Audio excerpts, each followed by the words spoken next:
O golpe fatal da esquerda. Será? Pois é, meus amigos. Realmente a esquerda não brinca em serviço. E ela espera que, se tornar o Bolsonaro inelegível, pode enterrar de vez a direita. E, de repente, será o que a gente está prestes a assistir, a seguir. Vamos ver no que a gente tem para comentar hoje sobre esse assunto, que eu acredito seja o mais importante aí da semana. Logo depois da vinheta.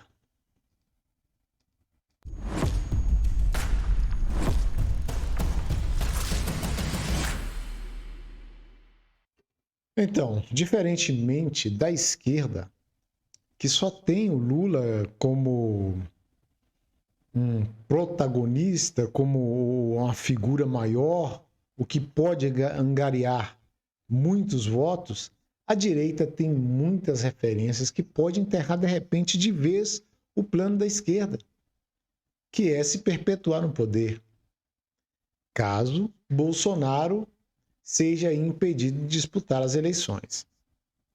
E eu digo isso porque, durante os 4 anos em que Bolsonaro passou na presidência do país, a esquerda tentou de tudo para criar uma mácula para Jair Bolsonaro. Haja vista que o líder da esquerda está mais sujo do que qualquer outro ser nesse planeta. E ele passou aí praticamente grande parte do tempo, né, do governo Bolsonaro, ele passou preso. A gente tem que reconhecer que eles foram, de certa forma, eficientes. Claro, em seus planos, naqueles planos macabros, usando aí a imprensa e a justiça do país. E quando se junta aí o poder político, o poder de influência da mídia profissional, e ainda contando aí com o respaldo da justiça, isso fica bem difícil. Qualquer pessoa, qualquer político sair ileso. Mas o que está acontecendo exatamente agora? Como eu disse, tentaram de tudo para derrubar o Jair Bolsonaro. Tentaram com vários e mais de 100 impeachments, tentaram colocar a culpa das mortes durante a pandemia aí pela Covid em suas costas, criminalizaram ele de toda forma pelo fato de tentar aí diminuir o sofrimento das pessoas e de buscar também uma cura, uma forma através de medicamentos, já que não existia nem mesmo a vacina que pudesse garantir a tranquilidade das pessoas. E essas pessoas estavam adoecendo, estavam morrendo.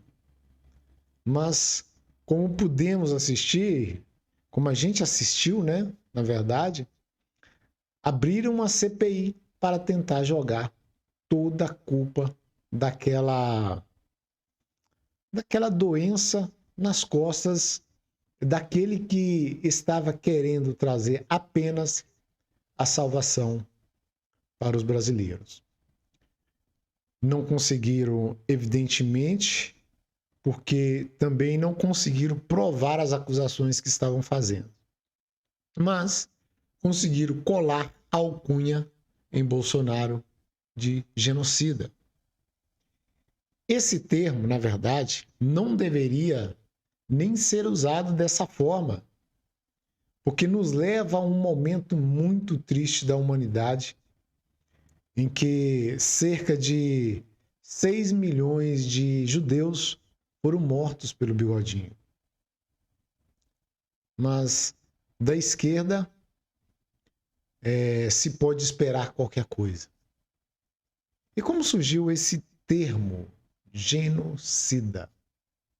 Em 1944, o Rafael Lemkin, que era um advogado judeu polonês, ao tentar encontrar palavras para descrever as políticas de assassinato sistemático, incluindo aí a destruição dos judeus europeus na Alemanha, foi criada a palavra genocídio, combinando a palavra grega geno, que significa raça ou tribo, com a palavra latina sídio, que quer dizer matar.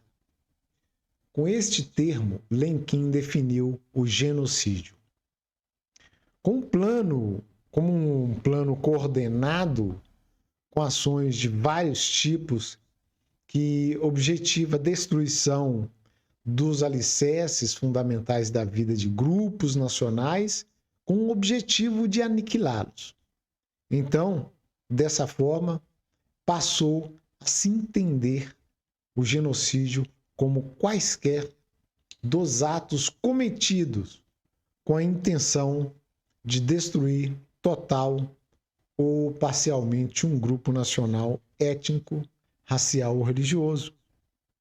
Ou seja, mesmo que o governo de Jair Bolsonaro tivesse sido negligente, o que não foi o caso, não chegaria nem perto de ser chamado ou acusado de genocídio.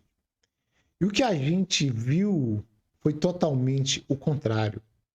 O governo se empenhando em todas as frentes e adquirindo as vacinas, mesmo sendo essas vacinas experimentais, para que a população fosse logo imunizada. E o que torna criminoso, na verdade, é aquele que usa desse termo para atingi-lo. Mas, como foi a esquerda, né? Como a esquerda é que utiliza esse termo, tudo bem, tudo legal, pode utilizar. E por que a justiça tolera e até permite o comportamento dessas pessoas da esquerda? A resposta todos nós sabemos. Pelo menos os mais conscientes sabem exatamente responder o porquê.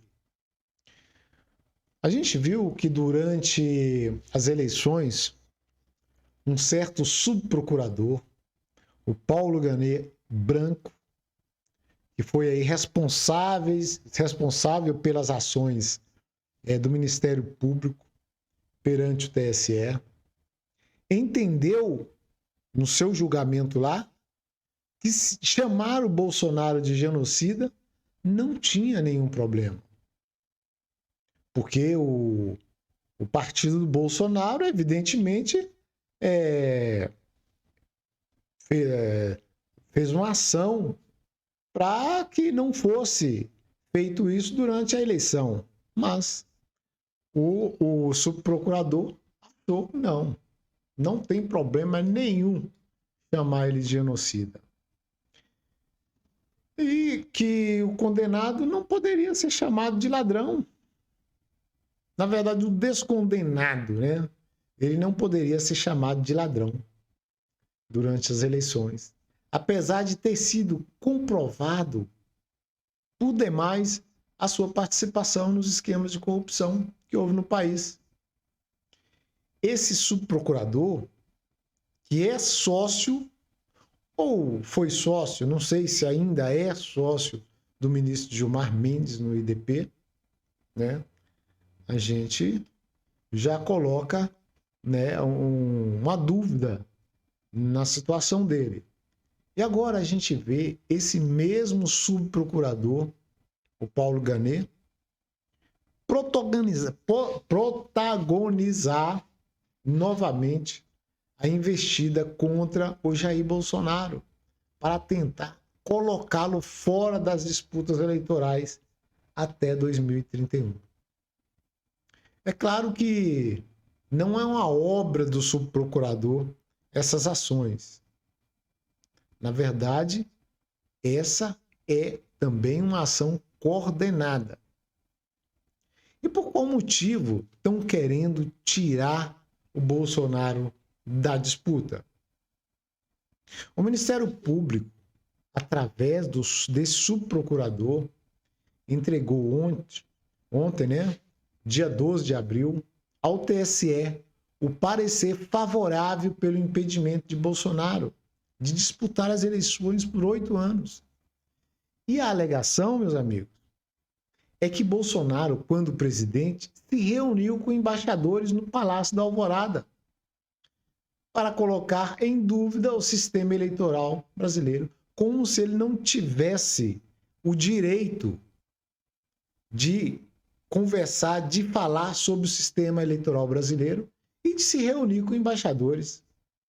Naquela ocasião, Bolsonaro disse aos embaixadores que as eleições deveriam ser limpas e transparentes, enquanto o responsável pelos maiores esquemas, né, de corrupção no mundo foi tirado aí da prisão e tornado descondenado para concorrer à eleição e para ganhar, é claro. Aí você questiona, é sério isso? É sério colocar em dúvida a segurança das urnas e desejar mais transparência pode deixar alguém inelegível? Sim, meus amigos.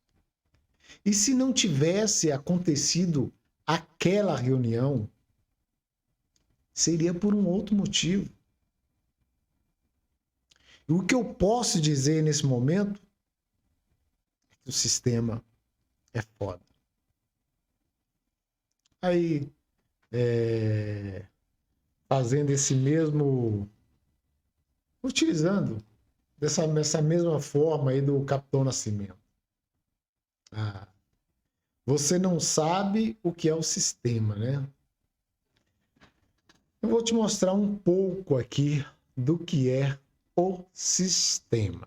Presta atenção.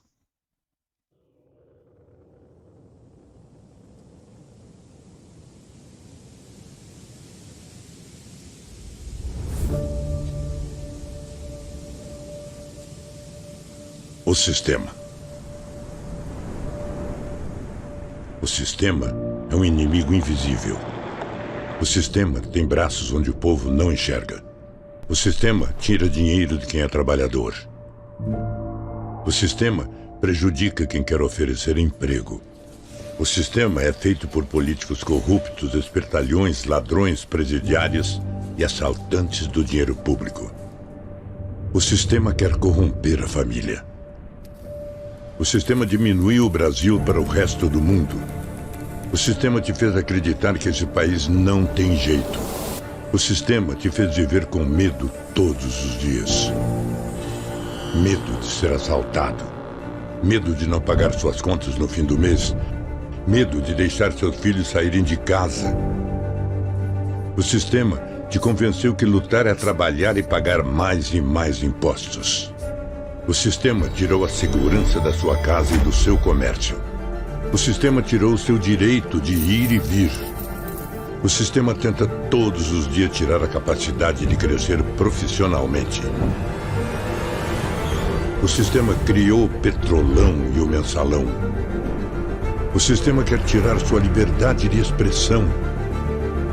O sistema conta mentiras todos os dias para te convencer de que o nosso governo não faz nada.